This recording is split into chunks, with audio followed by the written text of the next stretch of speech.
For the next few days only, The Athletic is just £24 for a whole year. See the link in the description to sign up now. Tottenham announced their financial results recently, and whilst the headline figures may have seemed depressing, can new manager Antonio Conte spend to improve the club's chances of winning a trophy?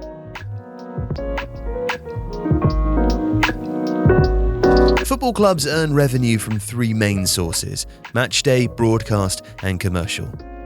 And 2020-21 should have been the season when Spurs took the crown for the highest matchday revenues in the Premier League. Spurs' new stadium has the second highest capacity in the league, but is still 12,000 lower than Old Trafford. However, it's a much more modern stadium with better facilities and London premium ticket prices. If the club has a successful European season, especially in the Champions League, then it could realistically generate at least £120 million from matchday sales. Broadcast income is generated both domestically and from Europe. The Premier League income varies due to the number of times a club is chosen for live broadcasts by the likes of Sky and BT Sport, as well as the final position in the table. UEFA broadcast income is mainly focused on those clubs that qualify for the Champions League and their level of success in that competition, both in the season that they are playing and historically. In 2019-20, which was distorted by COVID curtailing the season by the time of the club's financial year end 30th of June, Spurs had the fourth highest total of Premier League clubs. Despite Spurs only qualifying for the Europa League in 2020-21, the additional matches that took place in the year from July 1st, 2020 to 30th of June 2021 meant that broadcast income increased by over £60 million.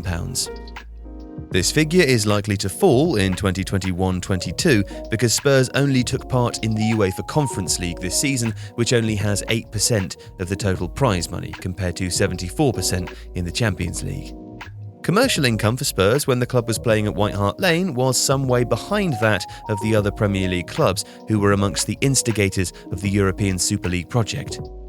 The new stadium, though, with its ability to host multi-events and concert events, is transformative for Spurs and should help the club bridge that gap. And it's been spectacularly successful, given that both 2019-20 and 2020-21 were impacted by COVID. The figures suggest that the move has achieved Daniel Levy's objective of making Spurs competitive at the top of the Premier League in terms of income generation. Overall, Spurs' income decreased by £40 million in 2020-21.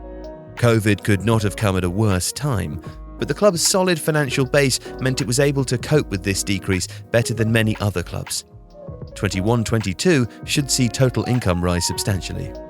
The main costs for a club are in relation to players, for wages and transfer fees.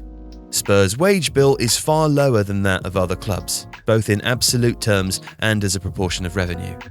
Their wage bill went up by £24 million in 2020-21 due to a combination of player recruitment and new contracts for existing players. But even so, wages were only £57 for every £100 of income. This is the highest level for many years, but is still much lower than UEFA's red line of £70 for non-COVID seasons. The other player-related cost is transfer fee amortization, which spreads transfer costs across the life of a contract. Spurs had modest transfer spending in the years preceding the opening of the new stadium to help fund the move. And this has been a source of frustration for Spurs fans. Although in the last couple of seasons there has been a noticeable increase in amortization costs as the rise in income has allowed the club to invest in new players. While Spurs have spent significantly by their standards in the last couple of years, compared to other Premier League clubs, their investment in player recruitment is modest. Spending less money than bankrolled clubs is to be expected. Seeing Spurs sandwiched between Leicester and Aston Villa in terms of player amortization costs has made some fans angry, especially as they're paying some of the highest ticket prices in the country. When it comes to profit, it's important to define the term. It's usually revenue less costs. And Spurs have been a very well-run club financially. COVID meant that Spurs made a loss of £43 million from day-to-day operations in 2020-21, to which can be added £37 million in the form of interest costs relating to loans taken out to help build the new stadium. So does this mean that Spurs are able to invest in new players? Well, the Premier League profitability and sustainability rules allow clubs to lose £15 million over a rolling 3-year period.